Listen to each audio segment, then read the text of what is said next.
Copenhagen is strangely porous today.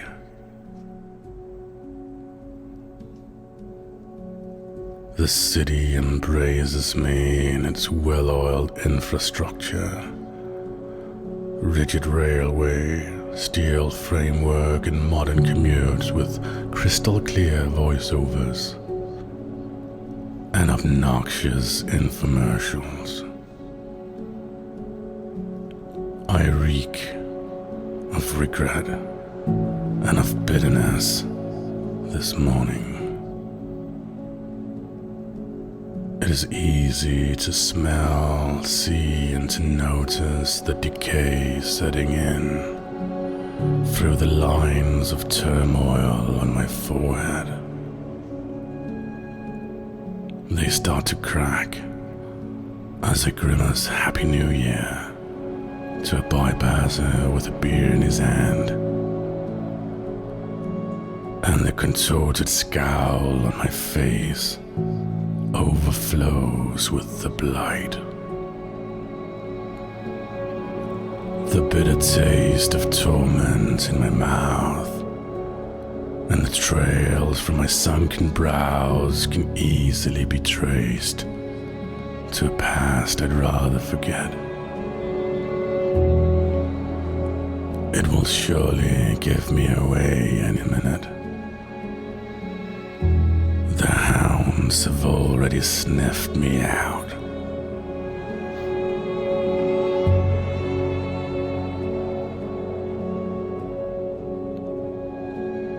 And so the oblivious machine grabs hold of me, chews on my ragged brain, and spits me out again.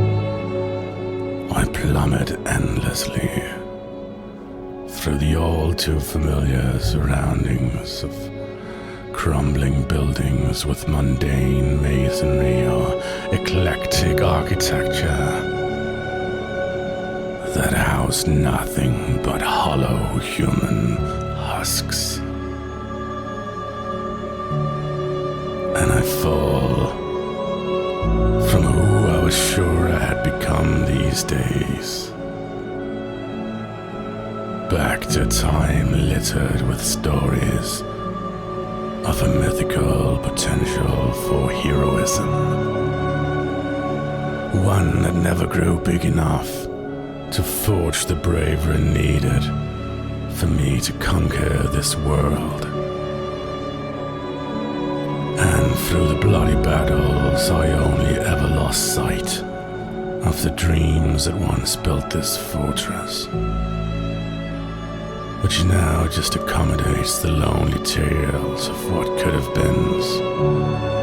Stories about forced compliance, the hope of many a you can do it, and the battle cry of social workers.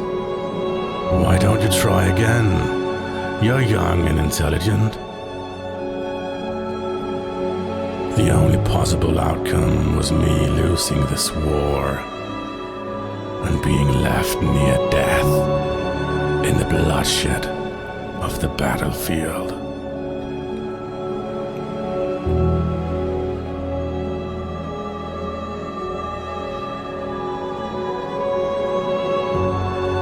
Now I'm a veteran, lost in the web of thoughts in my own head, with a detrimental, self-harmful taste for wandering the endless trenches of unfinished projects and incomplete works that just so happen to nourish the pitch-black void in my mind, where inspiration must once have planted its soul seed.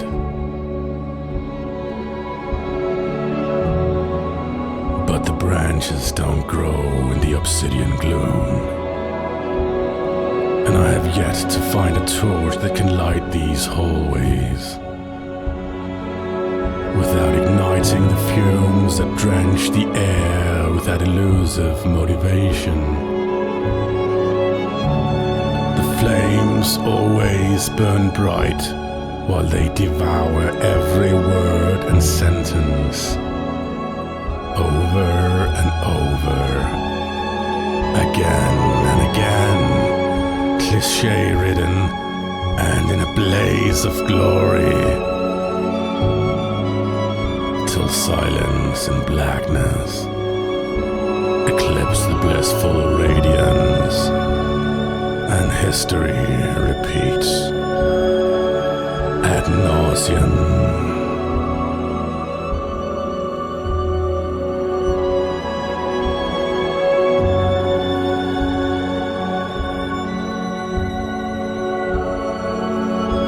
The Valkyries have long since abandoned me, yet I keep meandering these corridors in the Stygian solitude. And while the pages are too often left blank, voiceless and mute, they still hungrily howl for that affection they rarely get. They hungrily howl.